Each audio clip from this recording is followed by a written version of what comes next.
Pernahkah kamu lihat burung stres dalam kehidupannya? Tentu tidak, bukan? Tapi sayangnya ada banyak anak-anak Tuhan, dia khawatir dan takut akan masa depannya.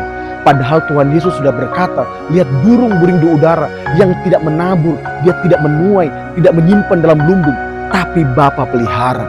Dan kalau hari ini kamu khawatir akan hari esok, kamu takut akan masa depanmu, kamu khawatir akan finansial, kesehatan, keluarga, karir dan pekerjaanmu, kamu perlu berhenti sejenak, pandang kepada burung di udara dan belajar percaya daripadanya. Karena kamu lebih berharga daripada burung-burung yang ada di dunia ini.